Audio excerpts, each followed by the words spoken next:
ሸገር ካፌ ሸገር ካፌ ሸገር ካፌ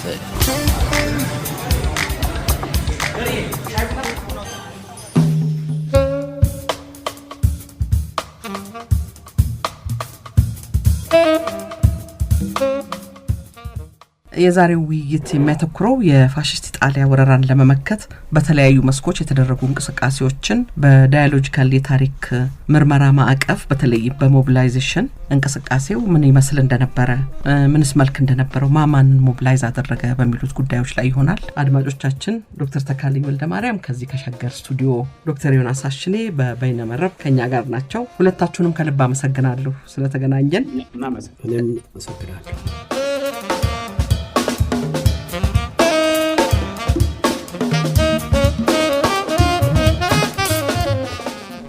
ተካልኝ ማዕቀፉን ታስቀምጥልንና ዮናስ ደግሞ ይቀጥላል። እሺ ማዚ፣ የዛሬውን ውይይት በተወሰነ ደረጃም ቢሆን ከዚህ በፊት ያልናቸውን ነገሮች ሰብሰብ አድርጎ የማስታወስ መልክ ይኖረዋል።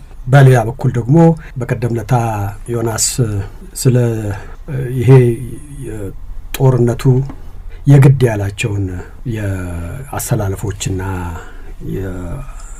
ኃይል ማሰባሰቦች ሁሉ ጊዜ በአገርኛ ብቻ በኢትዮጵያ ውስጥ በሆኑት በተካሄዱት ሙከራዎችና ትግሎች ብቻ መወሰን የለብንም የሚለውን በተደጋጋሚ የሰጠንን ማሳሰቢያ በመቀበል ምናልባት ትኑንም እይታ አውዱን ምናልባት ሰፋ አድርገን ዓለም አቀፋዊ ገጽታዎቹንም እንደዚሁ አብረን እንድናይ ለመሞከር ሲባል እነኚህን በዓለም አቀፋዊ ገጽታው አንድ ሁለት መልክ ያለው የኃይል አሰላለፍና የኃይል አሰባሰብ ሙከራዎች የሞቢላይዜሽን ኤፈርትስ እነሱን መንደርደሪያ አድርገን ብንወያይ አልኳል።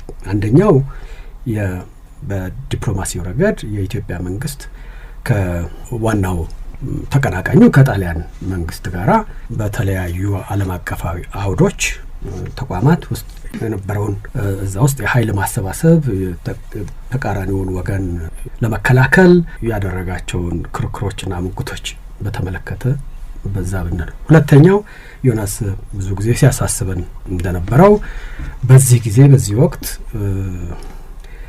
ከቀድሞ ከነበረበት ጅማሮ አንድ ምዕራፍ ወደፊት በዚህ ምክንያት ከኢትዮጵያና ከጣሊያን ጦርነት ጋር በተያያዘም ጭምር ወደፊት የሄደውን የዓለም የጥቁሮች ህዝቦች እንቅስቃሴ በምን አይነት መልክ አፋጠነው፣ በምን አይነት መልክ አገዘው፣ እዛ ውስጥ የነበሩ ኃይሎች ደግሞ እንዴት ይህንን የጣሊያንን ወረራና የኢትዮጵያን መወረር እንደ ኃይል ማሰባሰቢያና ማነቃቂያ ተጠቀሙበት የሚል በኋላ ነው ይሄ ወደ ፓን አፍሪካኒዝም የሚያድገው እና በዛ ጊዜ ፉሊ ፍሌጅድ ፓን አፍሪካኒስት እንትን አለም፣ ግን አንቲሰደንቶቹ ነበሩና እነሱንም እንደዛ አውትላይን አድርገን በዚህ በሀገር ውስጥ የሚካሄደውን በኢንተርናሽናል መድረኮች ተቋማት አሰራሮች በዛ በኩል የሚደረገውን፣ ሶስተኛ ደግሞ ነጻነት በኋላ የነጻነት ትግል ፓን አፍሪካኒስት እንትኖች ውስጥ ቀስ ያለ የሚደረጀውን እንትን እዚህ ውስጥ አግባብነቱ እና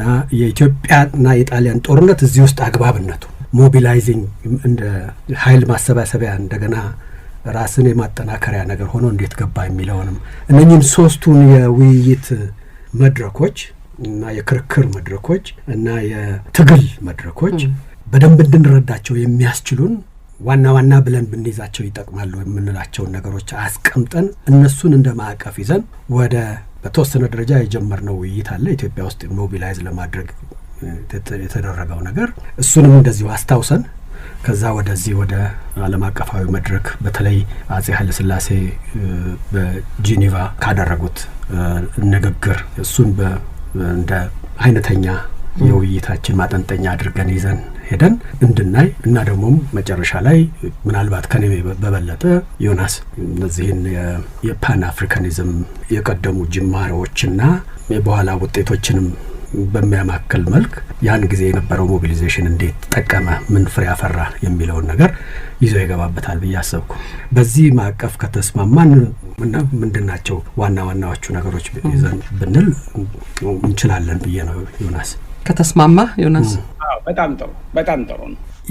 እንግዲህ እንዳልነው በሶስቱም አውዶች ውስጥ ሶስቱ ያለው እንግዲህ አገር ውስጡን እንደ አንድ እንወስዳለን። ሁለቱን ደግሞ ዓለም አቀፋዎቹን ወደ ሁለት ከፍለን ነው። አንደኛው በዲፕሎማቲክ አሬናው የሚደረገውና ሁለተኛው ደግሞ በነጻነት በኋላ የነጻ አውጪ እንቅስቃሴ ወደሚሆነው ያወሰዱትን እንቅስቃሴዎችና ሙቭመንትስ ኃይሎች በተመለከተ ነው እና ተራማጅ ኃይሎች እንበላቸው እና እነኚህ በሶስቱ ኮንቴክስት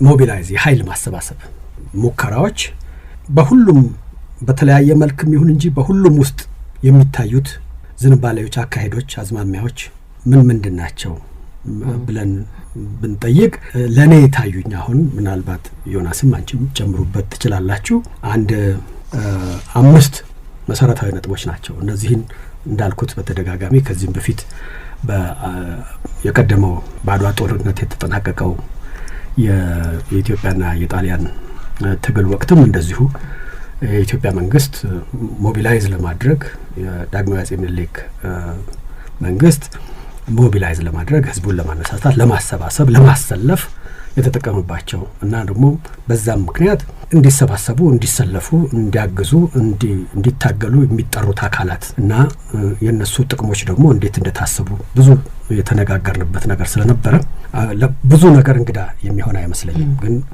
በተለይ ለዚህ ጊዜ በሚያገለግል መልክ እንደገና ብናስቀምጣቸው ጥሩ ነው ብዬ ያሰብኳቸው ናቸው። አንደኛው በሞቢላይዝ የማድረግ ሙከራ ውስጥ ሲገባ ኃይል የማሰባሰብ እንግዲህ ሞቢላይዜሽንን በክተት ደረጃ ብቻ አይደለም የምናስበው ብለናል። ሲነሳ መጀመሪያ የሚደረገው ነገር የሚካሄደው ነገር ምንድን ነው የሚለው ላይ ገለጻ ይደረጋል። ዋትስ ጎይንግ ኦን ምንድን ነው ተካሄደ ያለው የሚለው ላይ ሞቢላይዝ ለማድረግ በሚፈልገው ኃይልም ሆነ ሞቢላይዝድ በሚሆነው ተነሳ በሚባለው ደግፈን በሚባለው ወገኖች መሀል እየተካሄደ ያለው ነገር ምንድን ነው በሚለው ላይ ያንን ኢንተርፕሬት የማድረግ እንቅስቃሴ ይደረጋል። ትርጉም ካልሰጡት በስተቀር የሚካሄደው ነገር ይሄ ነው የሚለው ነገር ላይ ትርጉም ካልሰጡት በስተቀር ሁለቱም ኃይሎች አይንቀሳቀሱም። አንቀሳቃሹ ወይም ድጋፍ አሰባሳቢው ክተት ብሎ ጠሪው ኃይል የሚካሄደው ይሄ ነው ብሎ ይናገራል። ሌላውም ደግሞ ኦኬ ነው በራሱ አንዳንዱ አፍ አውጥቶ አንዳንዱ ግን በውስጡ ኦኬ የሚካሄደው ይሄ ይመስለኛል እኔ እየተጠራሁት ያለሁት ለዚህ ነው አሁን እየተካሄደ ያለው ነገር ይሄ ነው ብሎ ያንን የወቅቱን ሁኔታ አካሄዱን ይተረጉማል ማለት ነው። ኢንተርፕሬቴሽን መጀመሪያው ምክንያቱም አንዱ ያለውን አንዱ ቀጥታ ዝም ብሎ አይቀበልም እና ተዋጋ ስለተባለ ብቻ ሄዶ አይዋጋም ብዙ ጊዜ ብለናል። ስለዚህ አሁን የሚካሄደው ነገር ምንድን ነው ብሎ መተርጎም በሶስቱም አሁን እንግዲህ እያንዳንዱን እነዚህን ማቀፎች ስናነሳ በሶስቱም ውስጥ ምን አይነት መልክ ነበራቸው የሚለው ጋር በኋላ እንደምንሄድ ታሳቢ ተደርጎ ነው የምንወያየው። እና መጀመሪያው ኢንተርፕሬቴሽን ኦፍ ዋት ኢዝ ጎይንግ ኦን ናው ማለት አሁን እየተካሄደ ያለው ነገር ምንድን ነው? ዋት ኢዝ አን ኢሹ ጥሪው ስለምንድን ነው? ማን ከማን ጋር ነው ሙግት ውስጥ አሁን ግጭት ውስጥ ገብቶ የምንጠራበት ምክንያት ምንድን ነው? ወይም ኑ ደግፉን የምንባለው በምን ምክንያት ነው? ወር ምንድን ነው? ምን አይነት ኃይሎች ናቸው ከምን ጋራ እንትን ያሉት? ስለዚህ የኛ አግባብ ምንድን ነው ብለው የሚነሱ ኃይሎች የሚሰጡት ትርጉም ነው። አንደኛው የኢንተርፕሬቴሽን ጉዳይ ነው። ያለውን ሁኔታ የማንበብ እያንዳንዱ ኃይሎች ተቀናቃኝ ኃይሎች የሚሆኑ ተደጋጋፊ ኃይሎች የሚሆኑ እንደው አብሮ የሚሄዱ ኃይሎች የሚሆኑ ያለውን ሁኔታ የወቅቱን ሁኔታ የሚረዱበትን ነገር ያስቀምጣሉ ከነሱ አንጻር። ይህንን እንግዲህ በምሳሌ በኋላ እናየዋለን። በሀገር ውስጥ ቅስቀሳ ይሄ ምን መልክ ነበረው በሀገር ውስጥ ሙከራዎች ውስጥ እና በሁለቱ የዓለም አቀፍ መድረኮች ደግሞ አሬናስ ውስጥ ደግሞ ምን መልክ ነበረው የሚለው እናያለን። በዛው ልክ የሚነበበው ወይም ኢንተርፕሬትድ የሚሆነው የአሁኑ ብቻ ሳይሆን ዋትስ ጎይንግ ኦን ብቻ ሳይሆን የቅርብ ጊዜ ታሪክም ይነሳል። ምን ስለሆነ ነው ከዚህ በፊት ያለፈውን ጊዜ መልሶ የማንበብ ነገርም ይመጣል። በማንኛውም ሞቢላይዜሽን ሙከራ ውስጥ ባክግራውንድ ይሰጣል። የዚህ ነገር መነሻው ይሄ ነው፣ እኛ እንዲህ ስላደረግን ወይም እኛ እንዲህ ስላላደረግን እና ጠላት ወይም ሌላው ኃይል ወይም እናንተ ወይም እኛ ባለፈው ጊዜ ያላደረግናቸውና ያደረግናቸው ነገሮች በሚል አንዳንድ ጊዜ አጠር ያለች ጊዜ የሚይዝ አንዳንድ ጊዜ ደግሞ ረዘም ያለ ጊዜ ተመልሶ ወደ ኋላ የሚሄድ ታሪክም ይቀመጣል።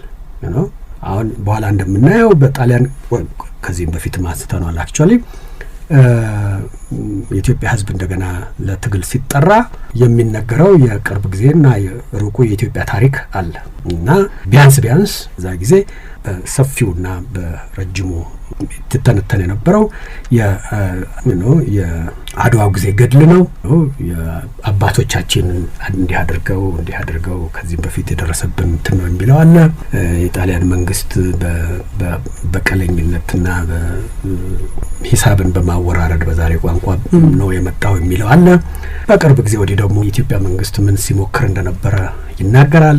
አገር እያዘመን ነበር፣ ሁኔታውን እያሻሻልን ነበር፣ ከዚህ ጊዜ ጀምሮ ያለውን ነገር እንዲህ ነው የምንረዳው እኛ እናንተም እንድትረዱት እንፈልጋለን የሚለውን ነገር ይናገራል። እዚህም በሀገር ውስጥ በዓለም አቀፍ መድረኮችም እና እንደዚሁ ደግሞ የአንዳንድ ከዚህ በፊት የተደረጉ ነገሮች መሆን ያልነበረባቸው ነገሮች መደረጋቸውን ሁሉ የሚታመንበት ጊዜ ነው እና አሁን ያለንበት ሁኔታ ደግሞ ለየት ያለ መሆኑን በማስገንዘብ በዚህ ጊዜ ቀድሞ የተደረገው እንደዚህ አይነት ነገር እሱን ኤክስፕሌን የማድረግ ነገር ስህተትንም እንደ ስህተት ማስቀመጥ ወይም የአንዳንድ ስህተቶች ባለቤቶች ሌሎች ናቸው እና እንደዚህ የሚል የማቀራረቢያ መንገድ ነው።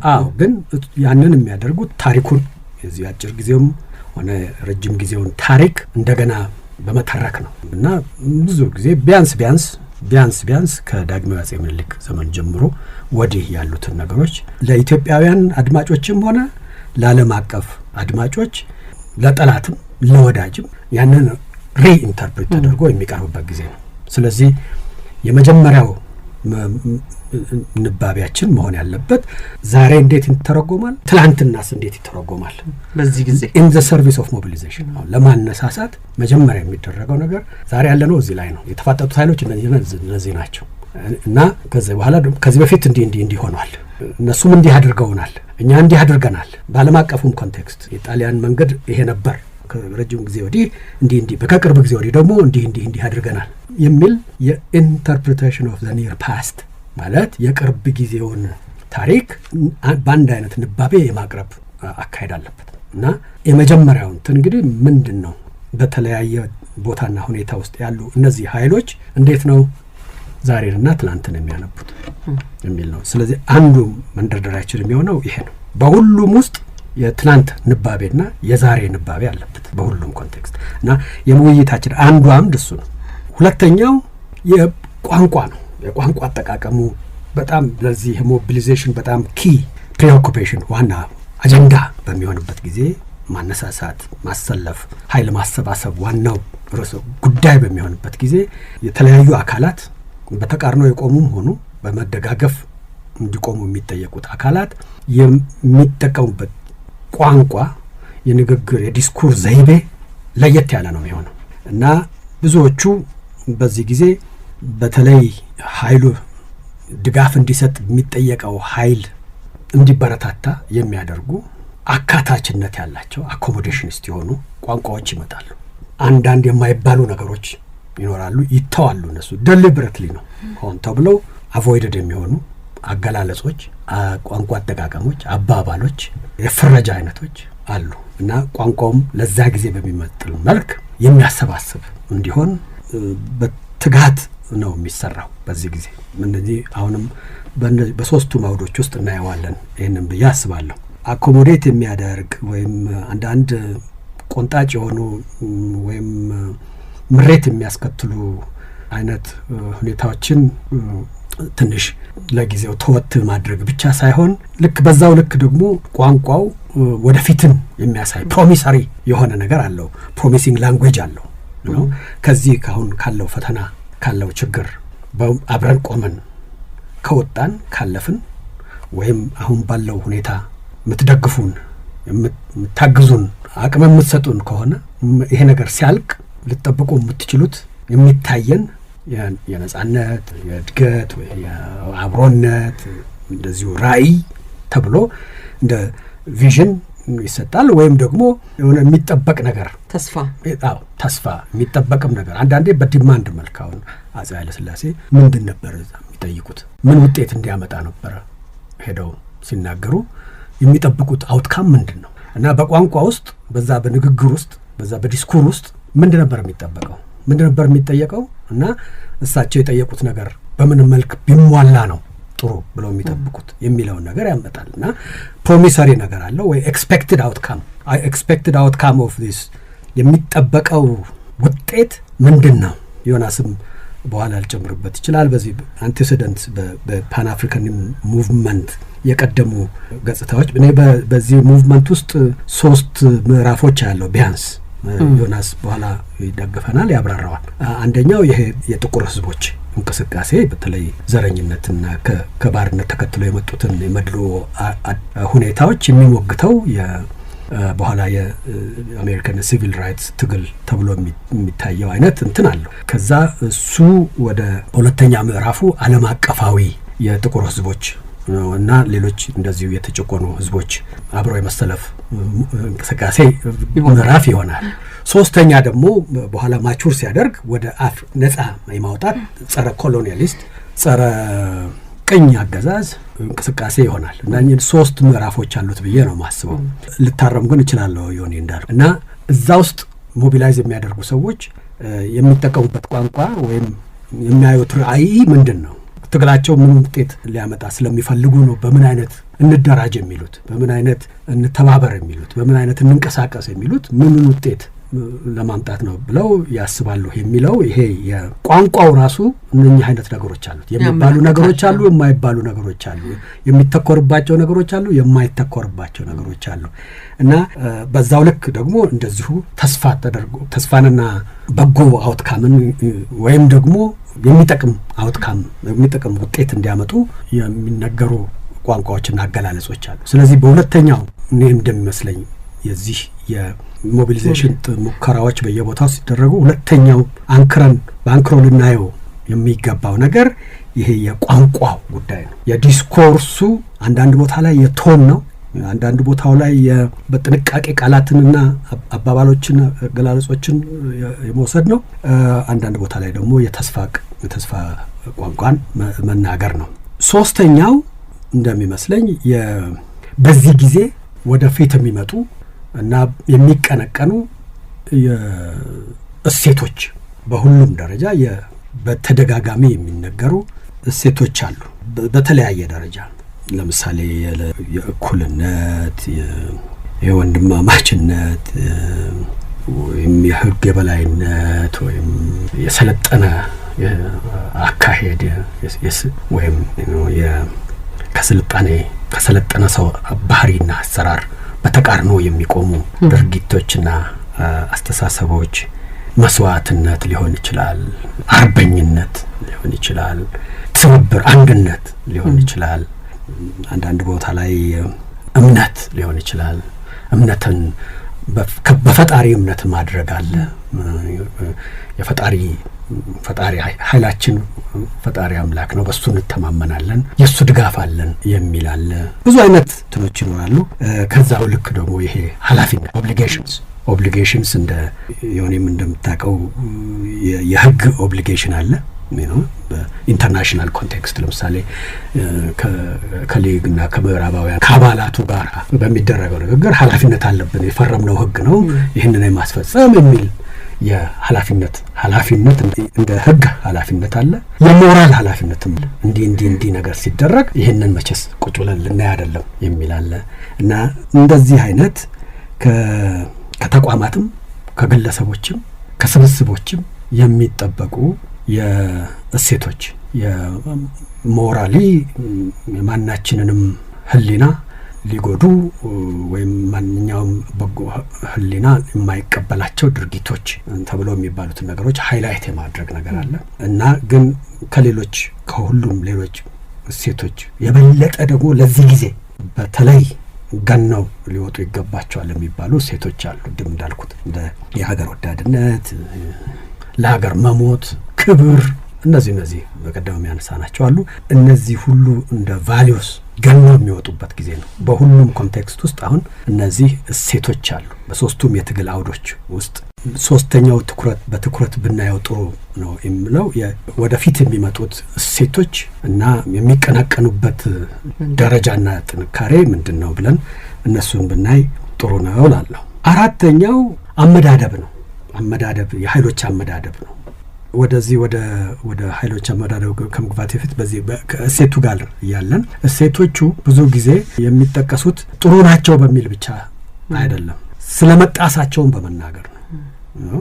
እነኚህን አይነት እሴቶች መጣስ የለብንም፣ የሚጥሱ ሰዎች ደግሞ እንደዚህ አይነት ናቸው በሚልና ሁሉ ጊዜ ፖዚቲቭሊ እነሱን የሚያዝና የሚሄድ በሚል ብቻ ሳይሆን እነሱን የሚቃወሙ ኃይሎች ያ ከጠላት ጀምሮ ከሌሎች ከኛ ወገን መሆን ሲገባቸው ለጠላት የሚያደሉ ሰዎች የሚሄዱ ሰዎች ምን አይነት የእሴት ጥሰት አድርገዋል የሚለው። ስለዚህ የእሴቶች ውይይት በማበረታቻነት ብቻ አይደለም፣ እነዚህን እንያዝ በሚል ብቻ ሳይሆን እነዚህ እንዴት እንደተጣሱ በማሳየትም ጭምር ነው ለማለት ነው። እና እነኚህ በኋላ አመዳደብ ያልኳት ካቴጎሪስ ናቸው።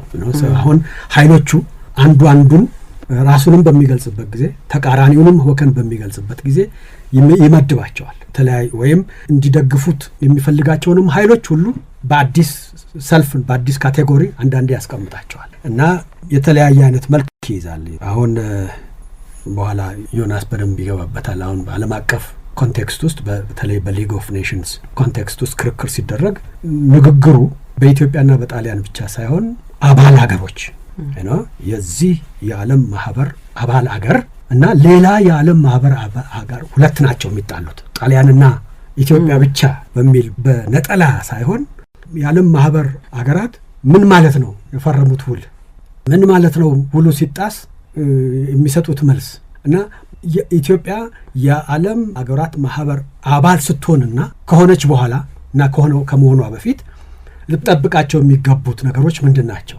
ስለዚህ አሁን ያለው ክርክር በኢትዮጵያና በጣሊያን ብቻ ሳይሆን በሁለት አባላት ለአንድ ህግ ተገዥነን ብለው በቃል ኪዳን በገቡ ሁለት አባላት መሀል የሚለው አይነት ዲስኮርስ ይመጣል እና ካቴጎሪው አሁን እንግዲህ ምንድነው እዛም ውስጥ ዋላ በአፄ ኃይለ ሥላሴ ንግግር እንደምናየው አውሮፓውያን አሉ፣ አውሮፓውያን ያላገሩ አገሮች አሉ፣ ትላልቅ አገሮች የሚሏቸው አሉ፣ ትናንሽ አገሮች የሚሏቸው አሉ እና ኢትዮጵያ እንደማን ወኪል ናት ትናገረው እንደ ብቻችንን ሳይሆን እንደ ትናንሽ አገሮች ወኪልም ሆኜ ነው ወነው ምን እናገረው ይላሉ። ስለዚህ የሰልፉን አሰላለፉን የክርክሩንም ሆነ የዳኞችንም ድጋፍም ሊያደርጉ ይገባቸዋል የሚባሉ ኃይሎችንም ስም መስጠት ታርጋ መስጠትና ሌብል ማድረግ አስፈላጊ ይሆናል ማለት ነው። በዚህ ጊዜ በሀገር ውስጥም ተዋጎ የሚባሉት ኢትዮጵያውያን ምንድን ነው የሚባሉት?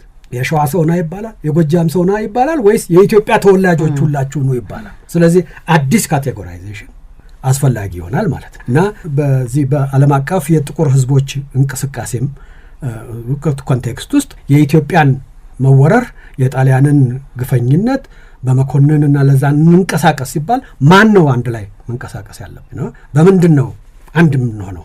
የእኛ ካቴጎሪ ስሙ ምንድን ነው? የእኛ ሰልፍ ስሙ ምንድን ነው? ስሙ ምንድን ነው የሚለው ጥያቄ ኢሚዲየትና የማይቀር ነው እና በሁሉም ረገድ ግፈኛ እና ቪክቲምና ፐርፐትሬተር የሚለው እንዳለ ሆኖ ማለት ነው እና ራስንም በመግለጽ ሌላውንም በመግለጽ ነው ታርጋው የሚሰጠው። ራሳችንንም በዛ ጊዜ እንደ ግፍ እንደተሰራበት አገር እና ጣሊያንን እንደ ግፈኛ ለመጠር ከሆነ እንደዚህ አይነት የመመደብ የመፈረጅ አካሄድ አለ ነበረ ለማለት ነው እና በኋላ ከዚህ ጋር ነው እንግዲህ በቀደም ከውይይታችን ላይ ዮናስ እናንተ የታሪክ ባለሙያዎች ኦኩፔሽን የምትሉት የኢትዮጵያ መያዝ ነገሪቱን አጠር አድርጎ በዛ ጊዜ የሆነው ነገር ይህን ያህል መሰረታዊ አይደለም በሚል የማለፍ ዝላ ይመስልባቸዋል ብሎ ካያደረገን ነገር አለ አይደለም። ያንን መመለስ የምንችለው የሚመስለኝ በዛ ጊዜ ኦኩፓየር ማለት ምን ማለት ነው? ኮሎናይዘር ሲባል ደግሞ ምንድን ነው? እና አንድ ሰው ኮንከረር ሲባል ምንድን ነው? ኢትሊ ኢትዮጵያን ኮንከር አደረገች ነው የሚባለው ወይስ ኢትዮጵያን ኮሎናይዝ አደረገች ነው የሚባለው ወይስ ኦኩፓየር ሆና የመጣችው? ማን ነው ኦኩፓየር ነው የሚለው ጣሊያንን? ለምን? ማን ነው ወይም ራሱን ሲቪላይዘር ሲቪላይዚንግ ሚሽን ይዞ የሚመጣው የሚብለው ማን ነው? እና እነዚህ እንትኖች ዝም ብሎ የመሰዳደብ ቋንቋዎች ሳይሆኑ ከጀርባቸው የህግም የፖለቲካም እንትን አላቸው፣ ፍቺ ያላቸው ኮንተንት አላቸው። እና ኢትዮጵያውያን ጣሊያን ቅኝ አረገን ብለው የማይቀበሉበት ምክንያት ዘመኑ 5 ዓመት ስለሆነች ብቻ ሳይሆን ምንድን ነው አንድ ሰው አንድ ነገር ገዛ፣ ኮሎናይዝ አደረገ፣ ያዘ ማለትና ወረረ ማለት ምንድነው ልዩነቱ? አንዱ በምን ጊዜ አልቆ ሌላው ይጀምራል። ምንድነው የሚጠይቀው ነገር? በዚህ ሴንትራሊ የሪኮግኒሽን ነገር አለበት። የውጭ ሀገር ኃይሎች ትላልቆቹ ኃይሎች የዓለም አቀፍ ተቋማት ጭምር ሊግ ኦፍ ኔሽንስ በሚል የጣሊያንን የበላይነት ተቀብሏል ወይ? የጣሊያን የኢትዮጵያ ገዢ ነው ብሎ በህግ ተቀብሎታል ወይ? ካልተቀበለው ኮሎናይዘር ሊባል አይችልም። ወይ ነው ኢሊጋል ኦኩፓየር ነው ማለት ነው። ያ በጣም ኢምፖርታንት የሆነ ዲስቲንክሽን ነው። ስለዚህ ዝም ብለው የታሪክ ተመራማሪዎችም ሆኖ ሌሎች ሰዎች የሚሰጡት ስያሜ አይደለም። በዛ ጊዜ በዚህ ጉዳይ ላይ ክርክር ነበር። በዛ ጊዜ በዚህ ጉዳይ ላይ በቀጥታም ሆነ በተዘዋዋሪ መልክ የሚደረግ ሙግት ነው። ትርጉም ያለው ነው እና ያንን ተከትሎ ነው እንጂ ዝም ብሎ የኢትዮጵያን ያለመሸነፍ ያለመረታት ለማሳየት ተብሎ ብቻ የሚደረግ ነገር አለ። ዮናስ ይሄን ያህል ሁሉ ውስጡ ገብተህ የክስ ቻርጅ የክስ ዝርዝር ሰርተህብናል በሚል አይደለም። ይሄን ያህል ተቀይሜ አይደለም። ግን እንደው አይነሳል እኮ በብዙ ሰዎች ይነሳል። እና አይርም እየሆነ ስለመጣ ነው። እኔ ቀኝ ግዛት እና ኦኩፔሽን በሚለው ብቻ ሳይሆን ራሱ ኦኩፔሽን መከፈትና በታሪክ ውስጥ ያለው በተለይ ፖለቲካ ላይ ያመጣው ተጽዕኖ እንደገና ተከፍቶ መታየት አለበት ብዬም ስላሰብኩ ነው። እኔ በቀኝ ግዛት ኦኩፔሽን የሚለው ያው ጀርመንም ፈረንሳይን ኦኩፓይ አድርጋለች። ብዙ ሀገሮች ኦኩፓይ ተደርገው ነው።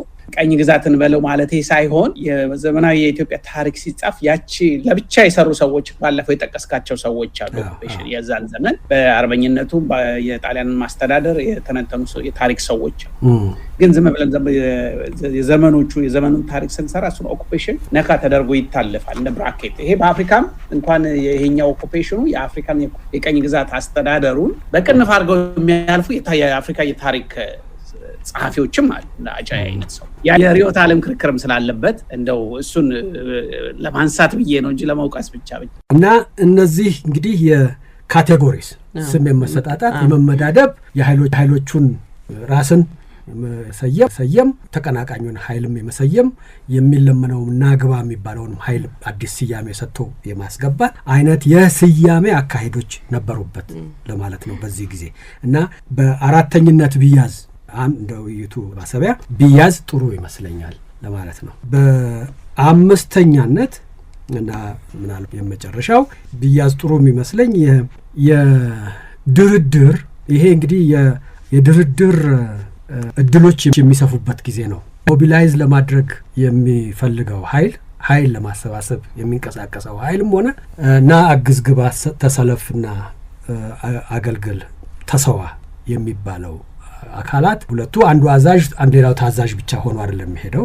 ይሄ እሺ እንግዲህ ይሄንን ካደረኩ ምን አገኛለሁ ወይም ደግሞ አይ ይሄንን አልታዘዝም ብል ምን ይመጣል ወይም ደግሞ ምን ያህል ይሄንን ነገር ልታገሰውና ላዳምጠው እችላለሁ ምናምን ብሎ ውሳኔ የሚወስንበት እያንዳንዱ አካል የሌላውን አቋምና ሁኔታ አንብቦ ነው። አሁን ናና ደግፈኝ ና ከኔ ጋር ተሰለፍ ና አብረን እንሙት የሚለኝ አካል ምንድነው ከኔ ይፈልገው?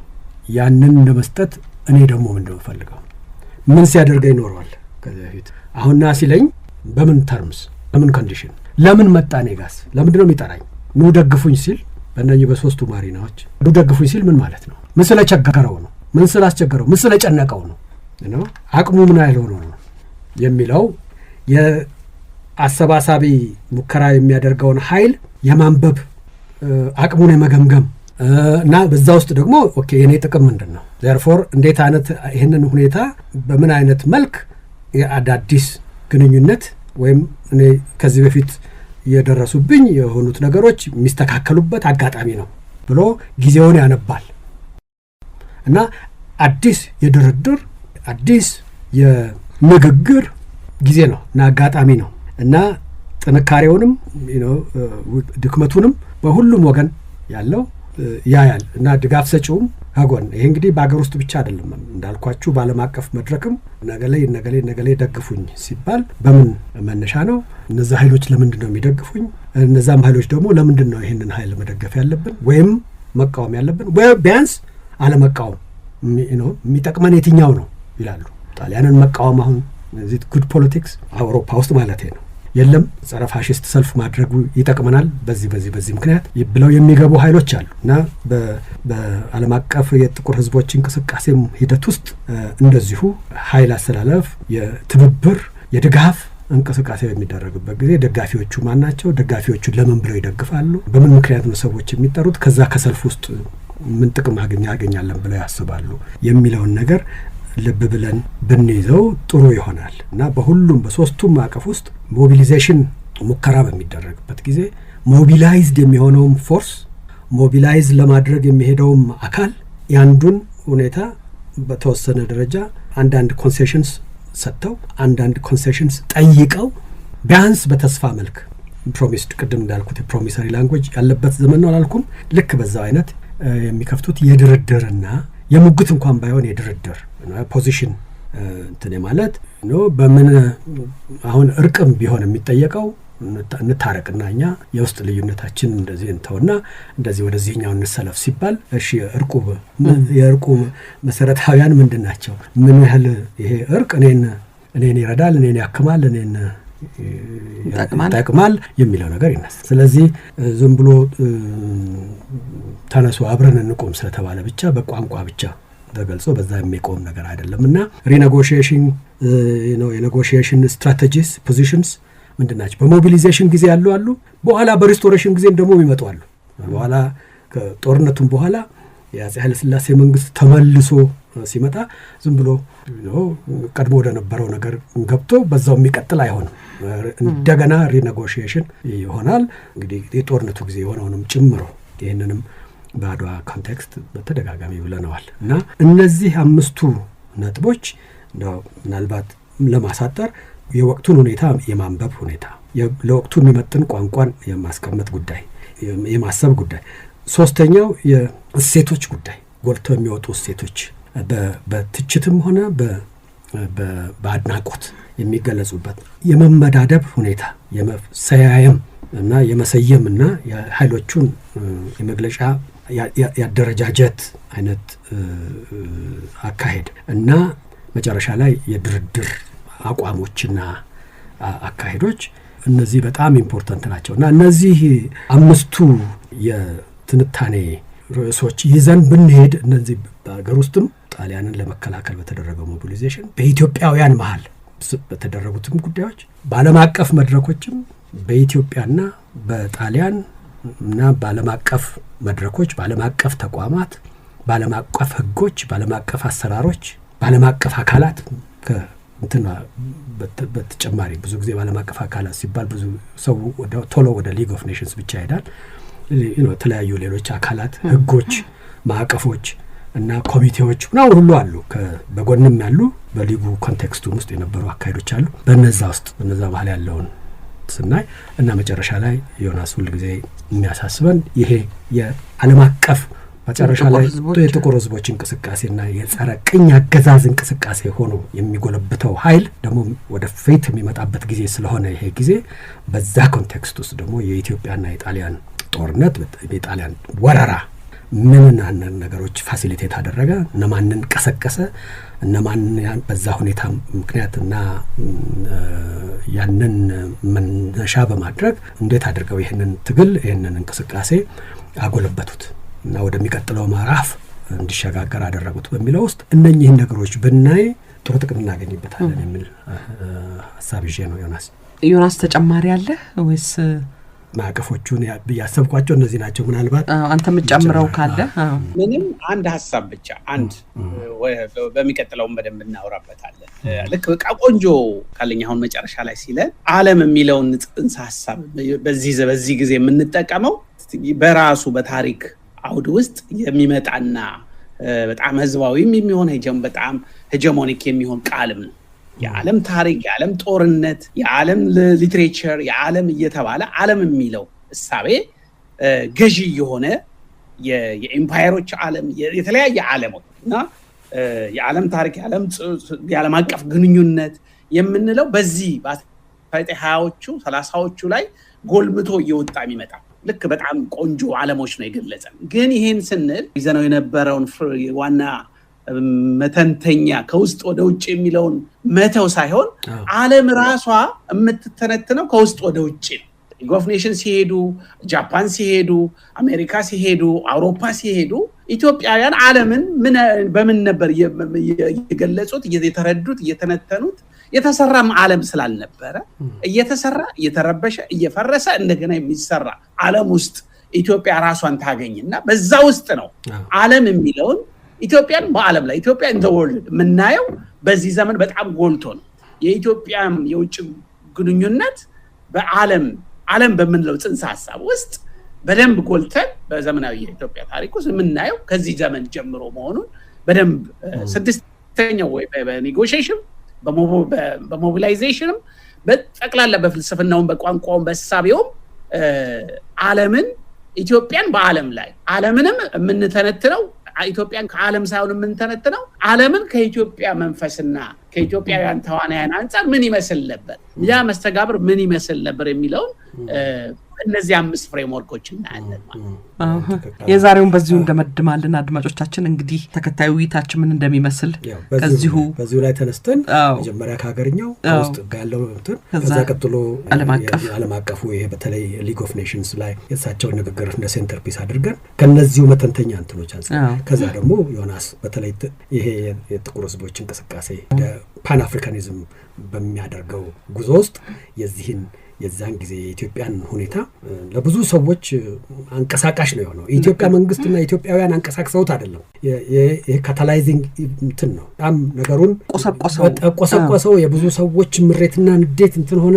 ደግሞ አንድ ቢቀር እሱንም እና የጋናው የመጀመሪያ ፕሬዚዳንት ኳሜ ንክሩማ ወደ አሜሪካ ለትምህርት ሲሄዱ መንገድ ላይ ነበሩ የኢትዮጵያ መወረር እና እዛ ሄደው እንትን ላይ ሆነው ሙሶሊኒ ኢትዮጵያን ወረረ የሚል ነገር ዜና በጋዜጣ ላይ ያሉ እና በዛ ጊዜ ዓለም በጠቅላላ ጦርነት እኔ ላይ ያወጀ መሰለኝ በዛ ሰዓት ይላሉ። እና ይሄ ባይ ኢትሰልፍ ኤክስፕሌይንድ መሆን አለ። የኢትዮጵያ መንግስት ቀስቅሶት አይደለም። የኢትዮጵያውያን ዓለምን ማንበብ እንትን እና ከጥቁር ወንድሞቻችን ጋር አብረን የነሱን ኃይል ወስደን እንዴት አድርገን ጠላታችንን ሞግታለን ከሚል መነሻ ብቻ አይደለም። ያም አለበት። ያንንም ያደረጉ መላኩ በያን በቀደም እንደተናገርከው አይነት ያ ሙከራዎች ያደረጉ አሉ። ግን ይሄ በራሱ አይነተኛ የምዕራፍ መጀመሪያ ነው። የኢትዮጵያ መወረር ለብዙ አሳቢ ጥቁር ህዝብ አካላት በጣም ከፍተኛ አንቀሳቃሽነት ያለው ስሜት የተፈጠረበት ሁኔታ ነው። ስለዚህ በዛ ኮንቴክስት ታስቀምጥልናለህና እነዚህን 5ቱን ነገሮች ይዘህ በደንብ ታብራራልናለህ ብዬ አስባለሁ። ቢካልክ በማይም አንደበቴ ነው ይደበታል። አድማጮቻችን በጣም እናመሰግናለን። እናንተም ከኛ ጋር ስለነበራችሁ ዮናስን በበይነመረብ ተካልኝን እዚሁ አጠገባችን አግኝተነዋል። ሁለቱን ደግሞ እኔ ከልብ ያመሰግናቸዋለሁ። በጣም አመሰግናለሁ። አመሰግናለሁ።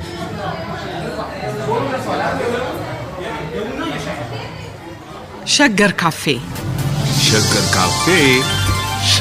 ካፌ